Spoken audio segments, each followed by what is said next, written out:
Friends, welcome to Maurya एफ्ट classes. बहुत सारे टैक्स पेयर्स ये कंप्लेन कर रहे हैं कि फाइनेंशियल ईयर 1920 का जो टीडीएस उनका कटा है वो अभी तक फॉर्म 26 एस में रिफ्लेक्ट नहीं कर रहा है। सिमिलरली बहुत सारे टैक्स पेयर्स का ये भी कंप्लेन है कि फाइनेंशियल ईयर 2021 यानी 2021 का भी उनका जो टीडीएस कटा है वो भी फॉर्म 26 एस में रिफ्लेक्ट नहीं कर रहा है। आखिर इसके पीछे क्या रीज़न्स है जिसके वजह से कि फॉर्म 26 एस में उनका जो टीडीएस कटा वो रिफ्लेक्ट नहीं कर रहा है। फ्रेंड्स, आज इसी से रिलेटेड आज कुछ डिस्कशन करने वाले हैं। इस वीडियो में डिटेल में बात करेंगे कि आखिर फॉर्म 26 एस में टीडीएस का अमाउंट क्यों रिफ्लेक्ट नहीं कर रहा है। यदि आपका टीडीएस कट चुका है, आपको टीडीएस सर्टिफिकेट भी इशू कर दिया गया है, आपके जो भी डिडक्टर है उसने आपको टीडीएस सर्टिफिकेट इशू कर दिया, उसके बावजूद भी फॉर्म 26 एस में फाइनेंशियल ईयर 1920 का और फाइनेंशियल ईयर 2020 और 21 का टीडीएस अभी तक रिफ्लेक्ट क्यों नहीं कर रहा है। सबसे पहली बात तो ये है फ्रेंड्स, हमें ये जानने की ज़रूरत है कि टीडीएस काटता कौन है और टीडीएस किस अमाउंट पे कटता है। वो कौन से इनकम होते हैं जिस पे कि आपका टीडीएस कटता है और वो कौन व्यक्ति होता है जो कि आपका टीडीएस काटता है। फ्रेंड्स, सबसे पहले फॉर्म 26 में टीडीएस का अमाउंट क्यों नहीं अपडेट हुआ है वो तो बारे में बाद में बात करेंगे। सबसे पहले हम छोटी सी बात ये डिस्कस कर लेते हैं कि टीडीएस की अमाउंट किस इनकम पे कटती है और कौन उसको काटता है। सबसे पहले है फ्रेंड्स की टीडीएस ऑन सैलरी, यानी आपका कोई भी एम्प्लॉयर जिसके अंडर में आप काम करते हैं, आपको कोई भी पेमेंट वो करता है और यदि साल भर में आपका टोटल जो सैलरी से पेमेंट है वो बेसिक एग्जाम्पशन लिमिट से यदि ज़्यादा होता है, यानी आप इंडिविजुअल्स हैं तो आपका एज यदि 60 साल के नीचे है, यदि आपका टोटल सैलरी इनकम साल भर में 2,50,000 के ऊपर है तो आपका एम्प्लॉयर आपके सैलरी जब भी पेमेंट करेगा तो आपको टीडीएस काट के ही करेगा। ये हो गई सैलरी इनकम जिस पे कि टीडीएस कटता है अंडर सेक्शन 192 में। जो सेकेंड कैटेगरी का इनकम है फ्रेंड जिस पे कि टीडीएस कटता है वो होता है इंटरेस्ट ऑन फिक्स्ड डिपॉजिट और इंटरेस्ट ऑन रिकरिंग डिपॉजिट, जो कि आपका बैंकिंग फॉर फाइनेंशियल इंस्टीट्यूशंस काटती हैं जहाँ पे कि आपने एफडी करा रखा है। यदि वो बैंकिंग और फाइनेंशियल इंस्टीट्यूशंस आपको साल भर में फिक्स डिपॉजिट के इंटरेस्ट पे 40,000 से ऊपर का इंटरेस्ट यदि आपको पेमेंट करता है तो वो अंडर सेक्शन 194A में टीडीएस का अमाउंट डिडक्ट करके ही आपको इंटरेस्ट का पेमेंट करेगा। सिमिलरली यदि आपको कोई रिकरिंग डिपॉजिट आपने करा रखी है, यदि उसका इंटरेस्ट 40,000 के ऊपर आपको हर साल मिलता है तो उस पर भी टीडीएस काट करके ही बैंक जो है आपको पेमेंट करेगा। और फ्रेंड्स, इसके बाद जो नेक्स्ट कैटेगरी ऑफ इनकम आती है वो आती है यदि आप कोई भी मकान के मालिक हैं या कोई भी रेजिडेंशियल कॉम्प्लेक्स है, आपका कॉमर्शियल कॉम्प्लेक्स है जिसमें कि आपने किसी भी कंपनी को या किसी भी पार्टनरशिप फर्म को आपने किराए पे दे रखी है और वो पार्टनरशिप फर्म और कंपनी आपको रेंट पेमेंट करती है, being a owner of that building you receive the rent, और वो पेमेंट करता है तो उस केस में क्या होगा कि वो अंडर सेक्शन 194I में ही वो टीडीएस काट करके आपको पेमेंट करेगा रेंट का।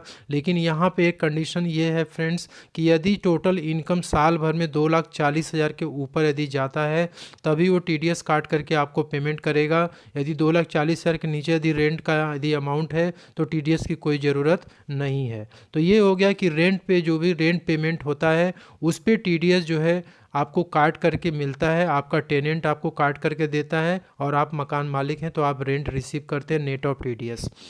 एक चीज़ और बताना चाहूँगा फ्रेंड्स कि इंडिविजुअल्स के लिए एचयूएफ के लिए ये टीडीएस ऑन रेंट नहीं है, यानी कि यदि आप कोई भी मकान आपका है और आप उसमें किसी को किराए पे चढ़ा रखें, यदि वो व्यक्ति कोई इंडिविजुअल्स है या कोई एचयूएफ है तो वो टीडीएस काट करके आपको रेंट का पेमेंट नहीं करेगा। ये सिर्फ और सिर्फ कंपनीज़ के लिए, पार्टनरशिप फर्म के लिए अदर देन इंडिविजुअल और एचयूएफ है।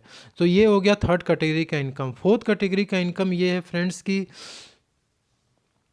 यदि आपको डिविडेंड इनकम मिलती है, यानी कि यदि आपने कोई शेयर में इन्वेस्टमेंट करी है या फिर आप म्यूचुअल फंड में इन्वेस्ट किए हुए हैं, आपको कोई भी डिविडेंड मिलती है तो आपको डिविडेंड अब फाइनेंशियल ईयर 2020 और 21 से डिविडेंड पे इनकम जो भी होगा वो आपको अपने टोटल इनकम में इंक्लूड करना पड़ेगा under the head income from other sources.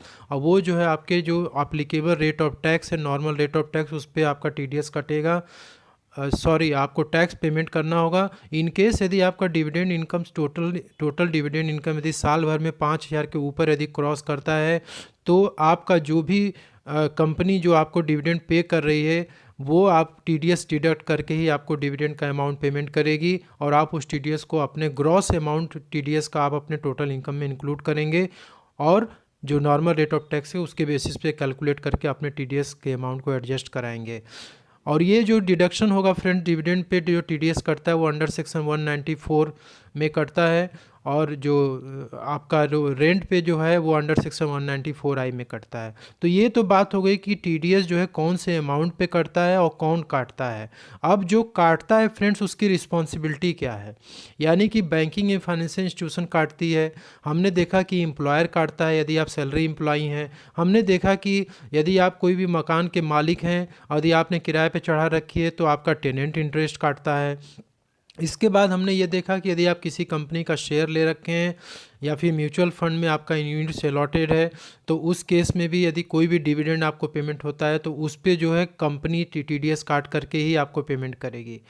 तो ये जो सारे लोग हैं इनकी रिस्पॉन्सिबिलिटी क्या है, तो इनकी 3 रिस्पॉन्सिबिलिटी है कि जो टीडीएस ये काट रहे हैं उस टीडीएस को एक तो टाइमली डिपॉजिट कराएं, दूसरा है कि इनको जो है क्वार्टरली अपना टीडीएस रिटर्न भी फाइल करना है, और उसके बाद जो थर्ड रिस्पॉन्सिबिलिटी है कि इन्हें टीडीएस सर्टिफिकेट भी आपको इशू करना है। अब बात कर लेते हैं कि इन्हें कब कब करना है, क्या टाइम लिमिट है इनके लिए, क्या बाउंडेशन है। तो अब हम बात कर लेते हैं कि इन्हें टीडीएस जो इन्होंने काटा है उसका डिपॉजिट ये कब करेंगे। तो टीडीएस फ्रेंड्स जब भी पेमेंट होगा, सैलरी के केस में एक्चुअल पेमेंट के टाइम पे ही वो टीडीएस काट करके आपको देंगे, या एडवांस पेमेंट आपको कर रहे हैं तब टीडीएस काट के देंगे, या यदि आपको कोई एरियर्स मिली है सैलरी की तो उस पर टीडीएस काट करके देंगे।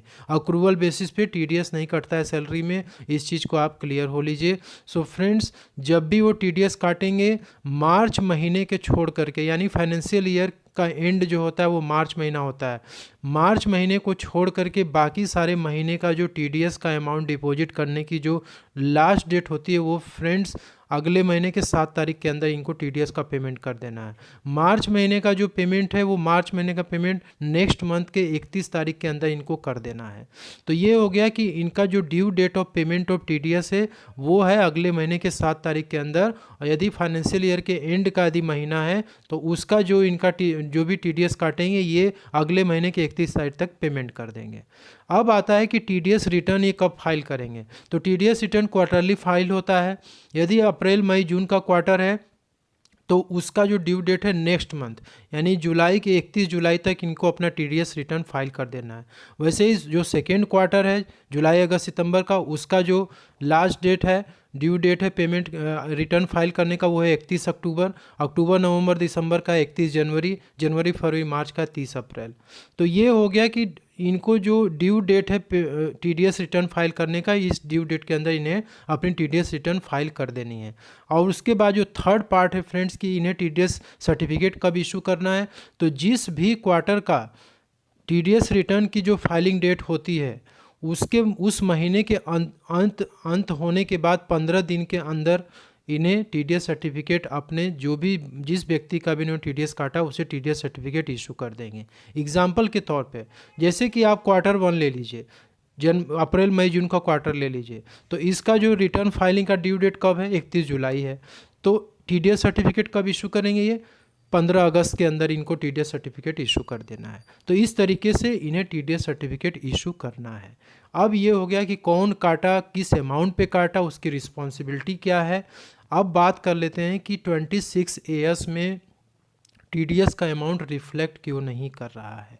सो फ्रेंड्स बने रहिए इस वीडियो में अंत तक और डिटेल में हम बात करते हैं और आगे बढ़ते हैं कि आखिर क्या रीज़न है जिसकी वजह से कि आपके 26 AS में टीडीएस का अमाउंट रिफ्लेक्ट नहीं कर रहा है। और ये स्पेशली सैलरी क्लास के जो इंडिविजुअल्स हैं उन्होंने कंप्लेन करी है, तो इस वीडियो में उनको आंसर मिलने वाला है कि आखिर क्या रीज़न है। सो बढ़ते हैं आगे। और एक बात आपको मैं और बता देना चाहता हूँ कि 26 AS में टीडीएस तभी रिफ्लेक्ट करेगा जब आपका एम्प्लॉयर या आपका मालिक जब अपना टीडीएस रिटर्न फाइल करेगा। So let's begin.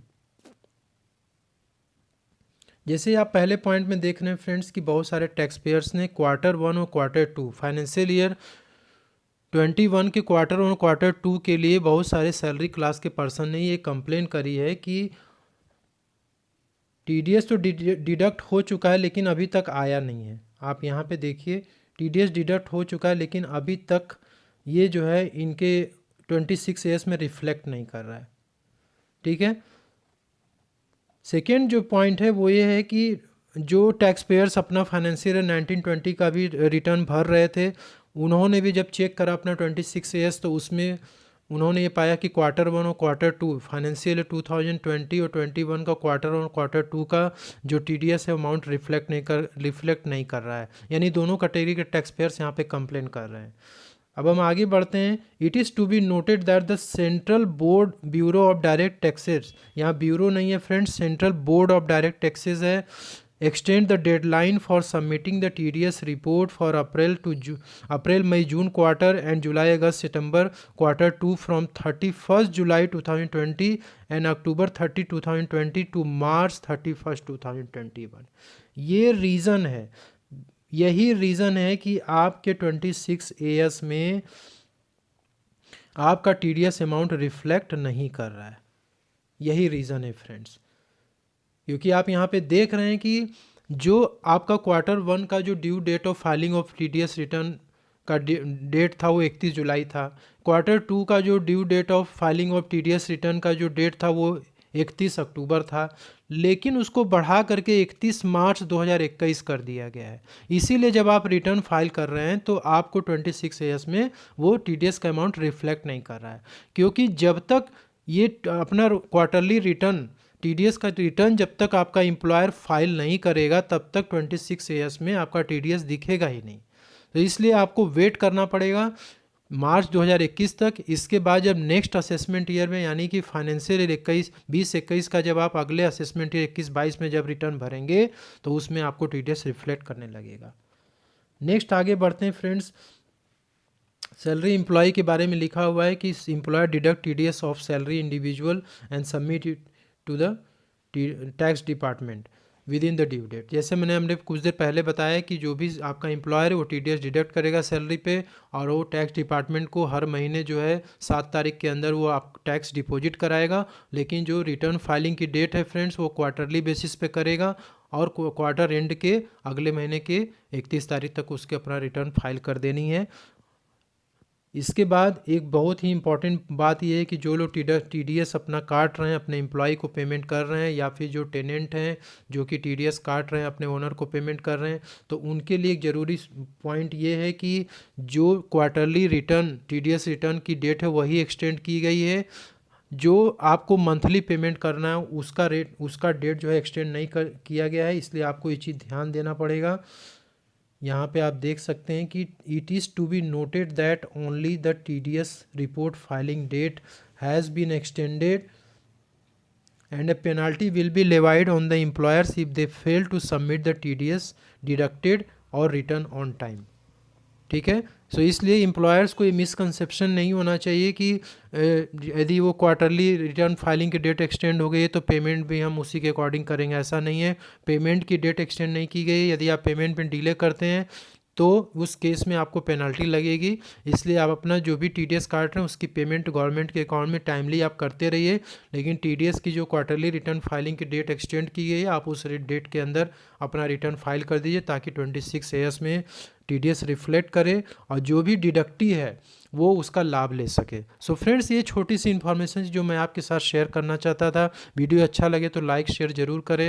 यदि आप चैनल पर नए हैं तो चैनल को सब्सक्राइब जरूर करें और बेल आइकन को प्रेस करें, ताकि आने वाली मेरी हर एक वीडियो की नोटिफिकेशन आपको मिल सके और इसी तरीके से आपको वैल्यूएबल इन्फॉर्मेशन मिल सके, ताकि आपको इनकम टैक्स रिटर्न फाइलिंग में हेल्प मिल सके, जीएसटी रिटर्न फाइलिंग में हेल्प मिल सके, और शेयर मार्केट से रिलेटेड भी वीडियो मैं डालने वाला हूं, और इस तरीके से आपको नई नई वीडियो मिलती रहेंगी friends. So thank you so much for being in this video. God bless you.